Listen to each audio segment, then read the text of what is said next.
The past year of Destiny 2 is genuinely one of the weirdest years I've ever experienced in a video game. The start of 2024 felt a real low point, only to be immediately followed by some of the most fun and engaging content to be added in the game in Pantheon and Onslaught, with a terrific loot chase. This to then be followed up by a belter of an expansion in the final shape, giving us a satisfying emotional end to the Light and Dark saga, introducing Prismatic, and being innovative in quest design with an activity like Dual Destiny. We'd never felt more back and re-energized. And then episodes started. Promised to be different from seasons, only to feel way worse, with predictable and safe storytelling, apathy about the direction and power of the loot, and basically the meaning of more Destiny. Flash forward 2 episodes later, and here we are with Heresy, and I just don't know what to say, other than Destiny 2 has never been better, while simultaneously never felt worse. The Raid and Dungeons team has produced Pantheon into Salvation's Edge, into Vesper's Host, and produced the goods once more with Sundered Doctrine. The activities over this year, I feel, have been some of Destiny 2's best, especially here in Heresy with the Never, a roguelike mode with limited health, boons to spec into, and a reprised Dreadnought to roam around in. Very different. But whilst I say all that, Destiny 2 has arguably never been in a worse state technically. I can absolutely forgive a game when it has server instability or downtime lasts longer, but the bugs of Destiny 2 over the last year are simply unforgivable, rendering entire gameplay mechanics unusable, day 1 dungeons having entire supers locked out, and the latest dungeon having some mechanic where when damaging Shrieker bosses, players are receiving critical damage feedback, but the damage is actually regular damage. The tonic system of Revenant for some players was void, meaning they couldn't progress some quests, and now Heresy's health effect has applied itself to Revenant and Echo's activity, meaning health isn't regenerating and there's no pickups to refuel it. It's almost like if you sack nearly all of your QA, your quality goes down the drain. Though I'm sure those at the top really thought about that instead of sacrificing one of the zeros out of the 9 zeros on that annual paycheck. By the way, I'm not unrealistic. Video games will always have bugs, but it's the significance and frequency of them here that's the problem. There's still the loot chase, which still provides fresh loot, but do I need it? Not really, for what the game wants me to run. I'm pretty much sorted. All this has got me to a place where I just don't really know what to feel about Destiny right now. We are on a generational run of endgame activities with its raids and dungeons. The build crafting is more purposeful and experimental than I think it's ever been, with more options on how you want to play. Seasonal stories are either absolute bangers or the worst of the MCU movies. Bugs are everywhere, they're more of a threat to having fun than most enemy factions in the game, other than Husks, and there's the feeling of no matter how good an episode's content is, it's still just more Destiny.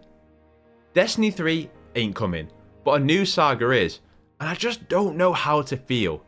There's always been the joke of breaking free of Destiny's shackles, and despite the fact that I have over 1,000 hours in the game, I'd consider myself pretty casual. Over the past year, I've played every episode. I still haven't finished episode 1, I did finish episode 2 but felt very empty after it, and episode Heresy so far is feeling like the good Destiny 2 that we all love. I think I'll always play Destiny, and I'll tell you why. I don't think any other video game provides the same feeling that Destiny 2 does. Being specific in that, in its raids and dungeons. Last night, myself and a friend who I got into Destiny ran the new dungeon, and the feeling of teamwork, working out the puzzles and executing, is just on another level. I've played my fair share of looter shooters, most of them pale in comparison to Destiny's co-op content. The emphasis on teamwork and synergy in raids and dungeons to an extent, paired with the design, aesthetic and mechanics of the last few raids and dungeons that Bungie have produced, is what makes this game so special to play. Amongst playing Suicide Squad, The Division 2, Space Marine 2, or even Helldivers over the last year, all with co-op elements, there simply isn't anything that hits in the way that these co-op activities do.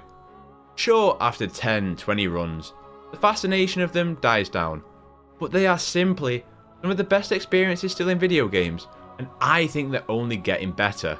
The in-depth lore and storytelling of them the distinct loot aesthetic, and the finely tuned mechanics just make them so satisfying to experience. I don't really have too much to say about episodes because A, they've just been bad, and B, they'll be gone after episode Heresy when it reaches its conclusion. There are two distinct parts of an episode that will carry forward that I do want to talk about, in the build crafting and the storytelling. I feel since the final shape, Destiny's build crafting has been getting better, especially with how they're utilising the seasonal artifact. Stasis themed seasons, arc themed seasons, and what it's allowing is that guns that would not normally get the limelight are becoming favourites, and it's making me be experimental with what I'm using rather than just whacking Berry Bloodline on and devouring everything in sight. I also appreciate that it's a player choice thing in how much a player engages with the artifact and the seasonal boost in the season. What we've got here in Heresy, in boons being able to amplify you, melee kills granting special ammo, is all great stuff that works better here than the tonic system, for example, which became more of a chore having to manually apply those effects. With so many different subclasses now and variety within them even, Bungie's focusing on particular ones from episode to episode is making loot feel more experimental than ever at a time where loot once again feels it's reaching its cap. The storytelling, however, is where I'm back to being conflicted. With the new saga, Bungie's confirmed that they're moving away from the traditional one and done campaigns, going to Apollo following a non-linear structure.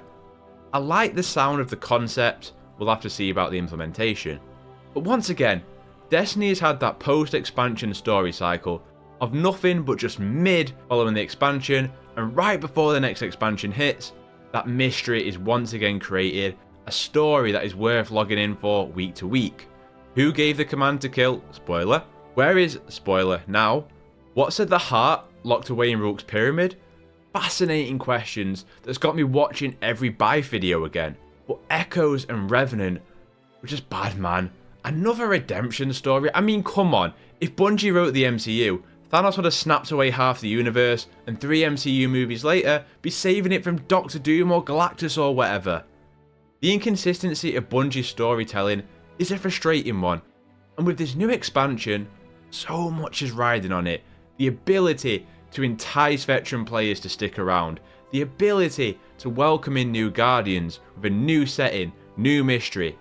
It's a humongous task. But also, what is the story going to look like between the expansions every 6 or so months? How are we going to move on from the holoprojector, back to the vendor, back to the holoprojector? Bungie can tell great stories, but they can also tell awful ones, and that inconsistency for long-time players is becoming a more and more frustrating one.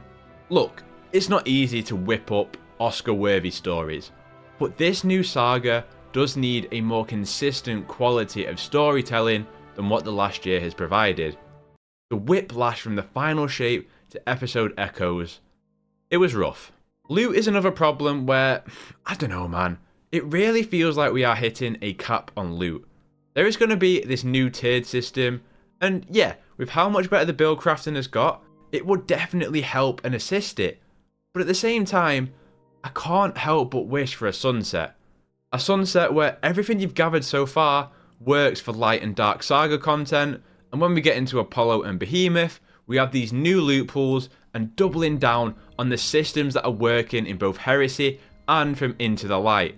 Double perk drops, non to minimal red borders and crafting, and reignite the loot chase that is of paramount importance for a looter shooter. Whilst we're all fascinated by Destiny's lore, in awe of the art direction and worlds, in harmony with the game's soundtrack, it's still a looter shooter at its core, which I feel has been slowly losing that credibility due to the sheer amount of weapons in-game and the potency of them. Unlike a Warframe where you can create a new Warframe, Diablo, a new class, Destiny's variety is determined by its loot and subclasses. It's why Borderlands is a sequential game rather than a traditional live service, why Call of Duty is annualized. Players want that fresh chase and for it to be exciting. Loot right now, I'm enjoying what I'm seeing in Heresy and how it's dished out, but that hasn't taken away from the stagnation that I feel we've built to over the last few years. I think I've spoken enough about the technical polish because I'm not sure what else there is to be said. QA was decimated, Destiny 2 is a gargantuan video game. With scope, a small team simply would not be able to cover and test, and that's why these issues come up. It's not just new content that requires testing, it's weeks old, months old, years old. I wish in general the video games industry would stop devaluing QA, but that's a conversation for another day. It goes without saying, the art design, the sound design, it's still world class, and it always deserves mentioning, because it's just a guarantee at this point. Regardless, it really is a weird time, man. I'm simultaneously enjoying my time, wondering if I'm wasting it, excited by a new chapter, cautious of a similar cycle, and frustrated by the bugs. I think we can all agree that we've had enough of this make or break conversation about Destiny 2. We've had enough of it as players, wondering if our time invested today will be worthwhile going to the future. Had enough of it for the staff at Bungie, who have witnessed hundreds of colleagues lose their jobs year on year, fighting with their backs against the wall once again to create that Bungie magic in fear of redundancy. And we've had enough of it as this yearly cycle as conversation. Look, we are always a little bit sensationalist about video games. Player counts, it's so over, we're so back, etc, etc.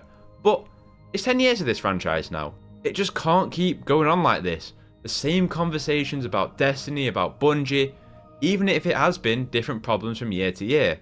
I think there are positive signs there in where the future lies here. Very purposeful, distinct activities with a focus on replayability over one and done campaigns. A real emphasis on experimental build crafting to leverage the game's enormous sandbox of weapons and abilities with both redesigns and new introductions. More recently, a larger focus on a greater threat and mystery as to who's calling the shots beyond the witness. Where are we really heading and why? I can't help but feel a bit optimistic in how Bungie has become a smaller team, and as a result, Destiny will reduce in its scale and scope going forward, and potentially lead to a better player game dynamic than being locked into one game for the majority of the year. Now, whether that works for Bungie financially, I'm not so sure. I want Destiny 2 to be at its best. I think it'd be weird to have played a game for a long time like this and want it to fail. I'll state once again, this game provides experiences and feelings no other game can reproduce, even if it tries to. We all have to move on from Destiny 3, even if it's what we all wanted as a refresh point. I think that contributes as to why I feel so mixed. It's a long running game. It's unprecedented really. Only a few ever make it this far. Warframe, World of Warcraft, CSGO as examples. What gives me hope is that the core game right now, build crafting, raids, dungeons, activities, are some of the most unique and fresh they've ever been. Had it been a bug-free experience, but those systems were the problem, it's a different story. That's why there is a glimmer of hope, if you pardon the pun, for what a new saga can provide. But that's why I'm mixed in that it's never felt a weirder time for Destiny, simultaneously being the best it's ever been, and the worst. But what do you think? Any thoughts on the current state of the game? How are you liking Heresy, and what are your hopes for Apollo and a new saga? I'd love to hear from you on this. If you enjoy the video, I'd enjoy you leaving a like, and if you want more of this kind of content where I just talk about the games I'm passionate about, consider subscribing. I'd love for you to stick around. Regardless, all my socials can be found down below. With that said, I hope you have a terrific day, play games, get gains, and I'll catch you next one.